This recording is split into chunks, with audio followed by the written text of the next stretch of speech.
কি ব্যাপার? মহারাজ এখনো আসছে না কেন? মহারাজ, রাজ্যে যে সর্বনাশ হয়ে যাচ্ছে মহারাজ। মন্ত্রী, এ কি দুঃসংবাদ দিলে তুমি? রাজ্যে ঢুকতে না ঢুকতে তুমি কি শোনালে? কি হয়েছে আমার রাজ্যে? মহারাজ, কি বলবো, কাঁচা বাজারে তো আগুন লেগেছে। না, এ হতে পারে না মন্ত্রী। আমার রাজ্যের কাঁচা বাজারে আগুন লেগেছে। তোমরা কার চুল কামাও? ফায়ার সার্ভিসকে খবর দাও, আগুন নিভাতে হবে মন্ত্রী। মহারাজ, এত উত্তেজিত হবেন না। এই আগুন সে আগুন না, কাঁচামালের দাম বেড়েছে মহারাজ। ও আচ্ছা, তাই বুঝিয়ে বলো মন্ত্রী। আমি আরো ভাবলাম আগুন লেগে গেছে। কিসের দাম বেড়েছে মন্ত্রী? মহারাজ, এ কাঁচা মরিচের দাম বেড়েছে, পেঁয়াজের দাম বেড়েছে, আরো বেড়েছে ওই আলু গুটাটা। এ কি সর্বনাশা কথাবার্তা মন্ত্রী! এই আলু কুটার যদি দাম বেড়ে যায় মন্ত্রী, এই প্রজারা কিন্তু এ কি শোনালে? পাশে রাজ্যের নবাব যদি আমার রাজ্যে চট করে ঢুকে পড়ে, তাহলে তো আমার এই রাজ্যে প্রজাদের অনেক দুঃখ হবে, অনেক কষ্ট হবে। চট করে ঢুকার আগে পট করে ঢুকার রাস্তাটা বন্ধ করে দিতে হবে মন্ত্রী। এ মহারাজ, কাঁচা বাজারের যে দাম বেড়েছে, এটা সমাধান না করলে আমাদের পাছায় নাতি মেরে চট করে খেদাই দিবে মহারাজ। মন্ত্রী, যে করেই হোক আমার রাজ্যের কাঁচা বাজারের দাম যে কমাতে হবে। আমি কি মন্ত্রী পাশের রাজ্য থেকে আলুগুটা কর্জ করব? এ মহারাজ, তাই করুন মহারাজ, না হলে তো আমাদের চার আলুগুটাও থাকবে না। শুধু কি তাই, আলুগুটা দিয়েই কি তরকারি হয়? দুই চারটা পেঁয়াজও তো লাগে। চুপ করো মন্ত্রী, সে আমি ভালো করেই জানি। একটা তরকারি রান্না করতে গেলে সেখানে যে আলুগুটার পাশাপাশি অনেক কিছু লাগে, সেটা আমি জানি। তাহলে এক কাজ করি মন্ত্রী, আমি আলুগুটার সাথে কয়েকটা বড় বড় বাগুনও নিয়ে আসি। এ মহারাজ, তাই করুন। এ হাইব্রিড জাতের একটাহানি লম্বা লম্বা বাইগুনের ব্যবস্থা করুন। মন্ত্রী, আমি কি আমার রাজ্য চালাতে ব্যর্থ হলাম, নাকি আমার রাজ্যের সকল প্রজাদেরকে এখান থেকে খেদাইয়া দেব মন্ত্রী? এ মহারাজ, এ করা যাবে না। এ করলে তো সবাই আন্দোলনে নেমে যাবে।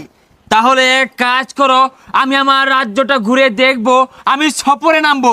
তুমি আমার চলার বাহন ঠেলা গাড়িটাকে বাউ করো। হাই হাই রে, কি সব বোনাস হইলো! কাঁচা মালের যে দাম বাড়ছে, কি করে খাম? কচু মচু লাগাই খাওন লাগবো। এই মন্ত্রী, থামো থামো। ওই দেখা যায় কৃষক ভাই, ওইখানেতে যা। ওই কৃষক ভাই দূর করিবে আমার রাজ্যের ঘা। চলেন তাইলে মহারাজ। তাই চলো মন্ত্রী, তাই চলো। আমার বুকে যে ব্যথা, আমি যদি বাগুন না আনতে পারি, আমার ভাগ্যেও তরকারি জুটবে না। এই কৃষক! মহারাজ, আমি শেষ মহারাজ, আমার খালি কচুরি আছে। ওহে আমার রাজ্যের দরিদ্র কৃষক, তুমি এই কচু না লাগায়া কাঁচা মরিচ লাগাও। কাঁচা মদ লাগায়াম? সি সি সি সি, মহারাজ এত খারাপ কে? এত বেশি বুঝো কে? তোমার কানের ভিতরে আর কানের নিচে দেওয়ার ব্যবস্থা করো মন্ত্রী। কুল কুল ঠান্ডা মহারাজ হাতে মালি। এত রেগে গেলে তো হবে না। ঠিক আছে মন্ত্রী মশাই। ওহে দরিদ্র কৃষক, তুমি তোমার জমিনের ভিতরে কাঁচা সবজি চাষ করো। বাগুন নাগাও, আলুগুড়া নাগাও, নাগায়া রাজ্যের হাল ধরো। বেসারিস্তা রাজা মন্ত্রী আহেরা আমারে কইতাছে এন্ন মদ লাগা, তারপরে কুলা চালুন দে, আরো কইতাছে আগুন লাগা। এই ক্ষেতটার মধ্যে আমি কচু দিলে আগুন লাগাই, আমার ব্যাগ পুরা জাগা, খায় যায় কাম নাই। বেসারিস্তা রাজা! রাজ্যের অবস্থা যে খারাপ আর না থাকে খারাপ, আমি কি হারাম? বিয়ে খাইলে খাইয়াম, কেউ না খাইলে আমিও খাইতাম না। এ মন্ত্রী, রাজ্যের প্রজাদের যে হাল, কিভাবে যাবে দিনকাল? রাখো মন্ত্রী, রাখো। এ মহারাজ, 2300 টাকা বেতনে আমি এই ঠেলা যানবাহন ঠেলতে পারবো না, কষ্ট লাগে। চুপ করো বিয়াদব মন্ত্রী। রাজ্যের মানুষ না খেয়ে বসে আছে, আর তুমি আছো তোমার 2300 টাকা নিয়ে। তোমাকে বেতন দেওয়া হবে 1500 টাকা। মহারাজ, চেতলে হবে না। এই 1500 টাকা বেতনে এই চুলের ব্যবসা আমি করব না। চুপ করো বিয়াদব মন্ত্রী।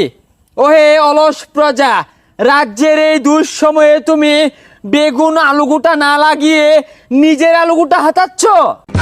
মহারাজ, বিয়ে খাইলে আমিও খাইয়াম, কেউ না খাইলে আমিও খাইতাম না। আর কি কাম কাজ করাম, ভাল লাগে না। শুনো হে অলস জুয়ান, এখন তো রাজ্যের দুঃসময় চলতেছে। তোমরা সকলে যদি রাজ্যের হাল না ধরো, বেশি বেশি কাঁচা সবজি চাষ না করো, তাহলে তো রাজ্যের মানুষ না খেয়ে মারা যাবে। মহারাজ, ফসল তো করছিলামই, দেখুন না সব কিছু বন্যার পানিতে মাছ ধান সব কিছু বাসায় লয়ে গেছে গা। ওহে অবুঝ প্রজা, ফসল নষ্ট হয়েছে দেখাই তো আবারও লাগাইতে কই। তোমরা ফসল না লাগাইলে সবাই তো না খায় মরবে প্রজা। মহারাজ, সবাই যদি না খায় মরে যা, তাহলে আমিও না খায় মরে যাম। চুপ কর। মহারাজ, আমার মনে হয় এই হালার পুত হুটা লাগিয়া মরবো। মন্ত্রী, এই ছাল পরা ফুটা